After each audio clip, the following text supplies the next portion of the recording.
अस्सलाम वालेकुम व्यूवर्स, आपकी खिदमत में हाजिर हैं राइस सईद अहमद। और आज हम बात करेंगे सेनेट के चेयरमैन के इलेक्शन के बारे में। पाकिस्तान की तारीख में पहली दफ़ा ऐसा हुआ है कि कोई भी सेनेट का चेयरमैन तीसरी दफ़ा मुंतखब हुआ हो, और ये तारीख आज रकम हो चुकी है। साजिद संजरानी जो कि हुकूमत वक्त की जानिब से मुंतखब किए गए थे, उन्होंने 48 वोट लेकर कामयाबी हासिल की। उनके मुकाबले में यूसुफ रज़ा गिलानी जो पीडीएम की जानिब से मुंतखब किए गए थे, उन्होंने 42 वोट हासिल किए। और सात का हिंसा जिनकी सात के हिंसे की वजह से यूसुफ रज़ा गिलानी को सेनेट के इलेक्शन में कामयाबी हासिल हुई थी।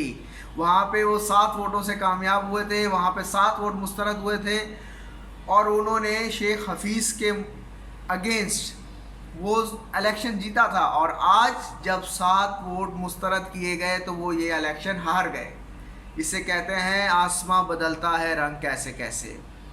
अब देखना यह है कि साजिद संजरानी साहब जो कि हुकूमत वक्त के उम्मीदवार थे, वो कामयाब हुए हैं, वो आगे अब कैसे चलते हैं।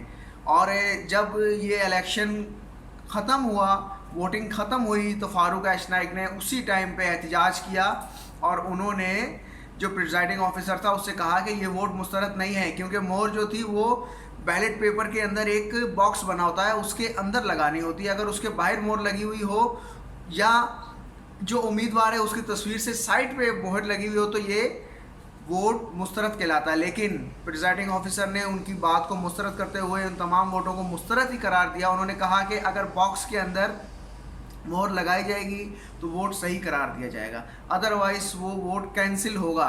अगर उम्मीदवार के चेहरे पे आप मोहर लगा देते हैं या साइड पे मोहर लगा देते हैं तो वो वोट कैंसिल ही करार पाएगा। इस तरह से फारूक ऐशनाइक के होते हुए और बहुत सारे कानूनदान के होते हुए 7 वोट्स जो पहले मुस्तरद करार दिए गए थे उनको मुस्तरद ही रखा गया, और संजरानी साहब को पाकिस्तान का नया चेयरमैन मुंतखब किया। संजरानी साहब पाकिस्तान के पहले ऐसे सेनेट के चेयरमैन थे जो बिल्कुल कम उम्र तरीन थे। इनसे पहले जितने भी सेनेट के चेयरमैन आए वो काफ़ी बड़ी उम्र के होते थे, और ये तीसरी दफ़ा मुंतखब हुए हैं। इन्होंने ये अपनी हैट्रिक मुकम्मल की है। पाकिस्तान की तारीख में ये पहले ऐसे चेयरमैन हैं जिन्होंने हैट्रिक मुकम्मल की है। अब देखना यह है कि साजिद संजरानी साहब जो पाकिस्तान तहरीक इंसाफ की जानिब से मुंतखब किए गए हैं, वो आके किस तरह से अपने पाकिस्तान को लेके चलते हैं। हुकूमत वक्त के साथ हैं, क्योंकि जो भी हुकूमत आए वो पाकिस्तान के लिए बेहतर करे। ये मत सोचिए कि ये पीटीआई की हुकूमत है, ये नून लीग की हुकूमत है, या ये पीपल्स पार्टी की हुकूमत है।